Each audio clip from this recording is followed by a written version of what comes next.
नमस्कार दोस्तों, स्वागत है आपका ज्ञान यात्रा यूट्यूब चैनल पे। जहां आज हम लोग क्लास 10th केमिस्ट्री चैप्टर 2 अम्ल क्षारक अम्ल और इसका पार्ट 2 हम लोग पढ़ने वाले हैं। पार्ट 1 में आपको अम्ल के बारे में, क्षारक के बारे में, आर्हेनियस के अनुसार अम्ल क्षारक के बारे में, जैसे मान लीजिए कोई पदार्थ है उसमें कौन सा अम्ल पाया जाता है, ये सब के बारे में हम लोग देख लिए थे। जैसे टमाटर में कौन सा अम्ल, चाय में कौन सा अम्ल पाया जाता है, ये सभी के बारे में हम लोग पिछले जो वीडियो है उसमें हम लोग देख लिए थे, यानी पार्ट 1 में हम लोग देख लिए थे।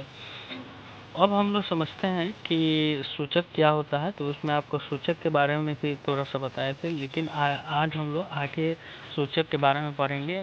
क्या सूचक क्या होता है, ये कितने प्रकार के होता है, रंगीय सूचक क्या होता है, गंधीय सूचक क्या होता है, कैसे हम लोग सूचक का प्रयोग हम लोग करते हैं, यानी अम्ल और क्षारक की पहचान करने में। ठीक है, तो इसके लिए यहाँ पे देखिए, तो एक बार और यहाँ पे सूचक देख लीजिए। सूचक ऐसे पदार्थ को कहते हैं जो अपने रंग अथवा गंध में परिवर्तन के द्वारा अम्लीयता, क्षारीयता या उदासीन होने की सूचना देता है। ठीक है, कोई भी पदार्थ, जैसे कहने का मतलब है लिटमस पत्र एक सूचक है, हल्दी भी एक आपका क्या है, सूचक में आता है। तो इसी प्रकार से हम लोग देखेंगे कि यही कहता है कि सूचक जो होता है ये दो प्रकार के होता है। इन्हें सूचक के प्रकार यानी टाइप्स ऑफ इंडिकेटर की बात की जाए तो ये दो प्रकार के होता है, एक रंगीय सूचक होता है और एक गंधीय सूचक होता है। दोनों के बारे में हम लोग समझते हैं एक एक करके। देखिए, रंगीय सूचक का मतलब क्या होता है। वैसे सूचक जो रंग में परिवर्तन लाकर अम्लीयता और क्षारीयता को बताते हैं उसे हम लोग रंगीय सूचक कहते हैं। जैसे लिटमस पत्र हो गया, क्या हो गया, लिटमस पत्र हो गया। लिटमस पत्र जो होता है वो दो प्रकार के होता है, एक नीला होता है, एक लाल होता है। ठीक है, तो नीला लिटमस पत्र जो होता है वो अम्ल में जब डाला जाता है उसको, तो वो लाल कर देता है।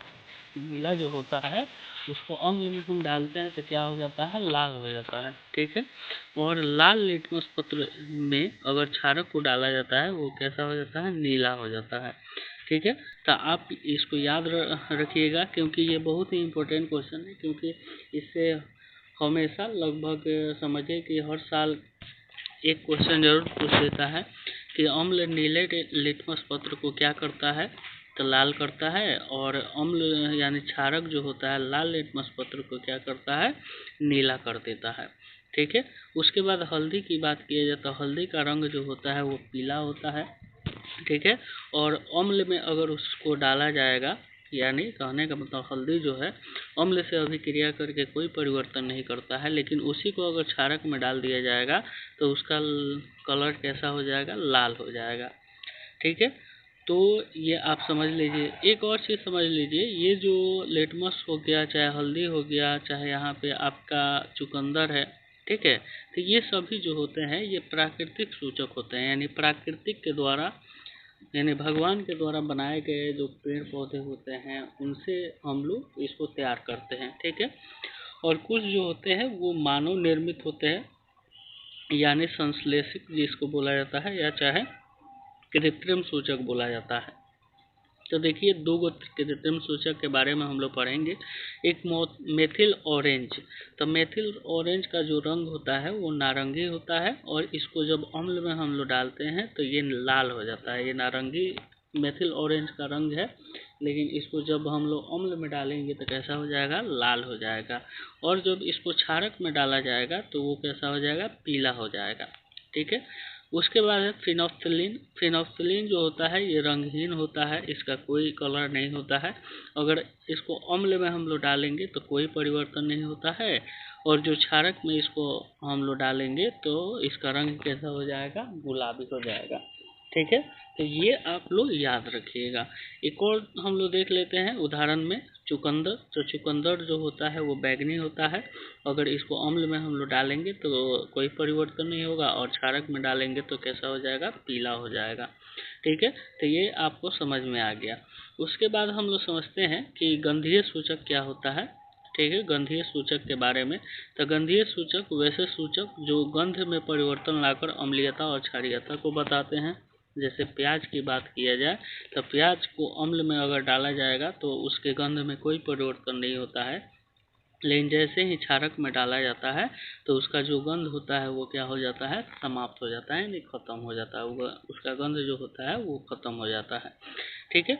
उसी प्रकार यहाँ पे लौंग के तेल की बात किया जाए तो लौंग के तेल को हम लोग जब अम्ल में डालेंगे तो कोई परिवर्तन नहीं दिखाएगा, लेकिन जैसे क्षारक में डालेंगे उसका गंध जो होगा वो समाप्त हो जाएगा, यानी खत्म हो जाएगा। तो आपको ये समझ में आ गया होगा कि सूचक क्या होता है, सूचक कितने प्रकार के होता है, कौन कौन सूचक जो जो सबसे मोस्ट इम्पोर्टेंट है उसके बारे में आपको यहाँ पे बता दिए हैं। ठीक है। अब हम लोग समझते हैं कि लौण के बारे में, यानी लौण क्या होता है। तो देखिए लौण क्या होता है कि अम्ल और क्षारक के बीच की अभिक्रिया से जो उदासीन पदार्थ बनता है उसे लौण कहते हैं। लौण के बारे में हम लोग समझेंगे, आगे वाला जो क्लास आएगा आपको उसमें बताएंगे लौण के बारे में विस्तार से, लेकिन अभी समझ लीजिए कि लौण क्या होता है, क्योंकि आपको आगे आपको मिलेगा इसके बारे में और बार बार लौण की चर्चा होगी। ठीक है। तो आप कंफ्यूज हो जाइएगा, इसलिए समझ लीजिए कि क्या कहता है कि अम्ल और क्षारक के बीच की अभिक्रिया से जो उदासीन पदार्थ जो बनता है उसी को हम लोग क्या कहते हैं, लौण कहते हैं। लौण समझ में आ गया कि अम्ल और क्षारक, इसका फॉर्मेट आप देख लीजिए, इसका फॉर्मेट है अम्ल प्लस क्षारक गिब्स लौण प्लस जल का निर्माण करता है, या इसको उदासीनीकरण भी हम लोग कहते हैं। लौण और उदासीनीकरण एक ही क्रिया होता है। ठीक है। उसके बाद हम लोग अगला टॉपिक हम लोग समझेंगे कि अम्ल एवं क्षारक के साथ धातु की अभिक्रिया के बारे में। ठीक है। हम लोग कैसे अम्ल और क्षारक की पहचान होती है इसके बारे में हम लोग देख लिए। अब हम लोग देखेंगे कि अम्ल और क्षारक जो होता है वो धातु के साथ अभिक्रिया जब करता है तो क्या उसका रिएक्शन होता है, यानी क्या होता है, उसके बारे में हम लोग देख लेंगे। ये भी बहुत ही इम्पोर्टेंट है, यानी इस ऑब्जेक्टिव क्वेश्चन डायरेक्ट आपसे क्वेश्चन पूछा जा सकता है या सब्जेक्टिव भी पूछा जा सकता है। ठीक है। तो इसको देखिए, तो अम्ल धातु से अभिक्रिया कर लौण एवं हाइड्रोजन गैस बनाता है। ठीक है। अम्ल जो है वो धातु से अभिक्रिया करके क्या होता है कि क्या करता है कि लौण और हाइड्रोजन गैस का निर्माण करता है। ये आप याद रखिएगा। जैसे ये इसका फॉर्मेट है, धातु प्लस अम्ल जब मिलेगा तो एक तो लौण बनेगा और उसके बाद H2 गैस बनेगा, यानी हाइड्रोजन गैस बनेगा। इसमें ये जो हाइड्रोजन गैस है ये इम्पोर्टेंट है ऑब्जेक्टिव के लिए। तो आपसे डायरेक्ट क्वेश्चन पूछेगा कि धातु अम्ल से अभिक्रिया करके किस गैस की निर्माण करती है, तो आप याद रखिएगा कि हाइड्रोजन गैस का निर्माण करती है। जैसे Zn जो है एक धातु है और H2SO4 जो है एक अम्ल है, दोनों अभिक्रिया करता है तो एक लौण का निर्माण करता है, यानी उदासीन विलयन का निर्माण करता है ZnSO4, और हाइड्रोजन गैस का निर्माण करता है। उसी प्रकार Mg जो है एक धातु है और HCl जो है ये एक अम्ल है। दोनों जब अभिक्रिया करता है तो MgCl यानी एक लौण बनता है और एक हाइड्रोजन गैस का निर्माण करता है। तो आपको ये समझ में आ गया होगा कि अम्ल जो होता है वो धातु से अभिक्रिया करके लौण और हाइड्रोजन गैस का निर्माण करता है। एक नोट में यहाँ पे आप याद रखिएगा, ये बहुत ही इम्पोर्टेंट क्वेश्चन है, समझिए कि ये ऑब्जेक्टिव सब्जेक्टिव सबके लिए है। आगे आपको NCERT क्वेश्चन में भी ये देखने को मिलेगा। कहेगा दही एवं खट्टे पदार्थ जो होता है पीतल और तांबे के बर्तन में क्यों नहीं रखने चाहिए। ठीक है। चाहे कोई भी धातु जो होता है उसमें क्यों नहीं रखना चाहिए, इसका क्वेश्चन का आंसर देखिए। तो कहता है कि दही एवं खट्टे पदार्थों में अम्ल पाया जाता है। दही जो होता है चाहे जो खट्टा पदार्थ होता है उसमें क्या अम्ल पाया जाता है, और अम्ल धातु से अभिक्रिया करके लौण और हाइड्रोजन गैस बनाता है। अतः धातु के बर्तन जैसे पीतल, तांबा, लोहा इत्यादि में दही एवं खट्टे पदार्थ को नहीं रखना चाहिए, क्योंकि पदार्थ अम्ल से अभिक्रिया कर विषैला हो जाता है। यानी जब अम्ल से अभिक्रिया पदार्थ करेगा तो वो क्या हो जाएगा, विषैला हो जाता है, और जो पदार्थ होता है वो खाने योग्य नहीं बचता है। आगे बात समझ में, तो ये आपका आंसर हो जाएगा। ठीक है। अब देखिए उसके बाद हम लोग समझते हैं कि धातु जो होता है, धातु क्षारक से अभिक्रिया करके क्या करता है। तो ये भी आप याद रखिएगा कि जो धातुएं जो होती है वो भी क्षारक से जब अभिक्रिया करती है तो हाइड्रोजन गैस का निर्माण ही करती है। ठीक है। तो यहाँ पे आपको साफ साफ लिखा हुआ है कि धातु क्षारक से अभिक्रिया करके लौह एवं हाइड्रोजन गैस का निर्माण करती है। सेम वैसा ही जैसे अम्ल है, वैसा ही जैसे ZnNaOH, जैसे आपको ये क्या बोला जाता है, ये NaOH जो है ये क्या है, क्षारक है। इसी प्रकार दोनों अभिक्रिया किया तो Na2ZnO2 यानी सोडियम जिंकेट, इसका नाम क्या है, Na2ZnO2 का नाम है सोडियम जिंकेट, और H2 यानी हाइड्रोजन गैस का निर्माण किया।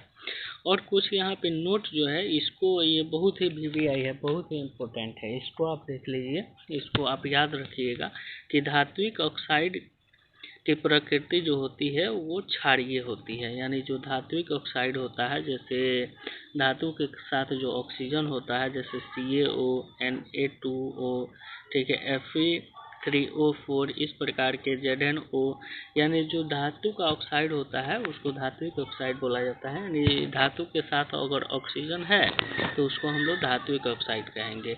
तो जो धात्विक ऑक्साइड होता है उसकी प्रकृति कैसी होती है, तो वो होती है क्षारीय, आप याद रखिएगा।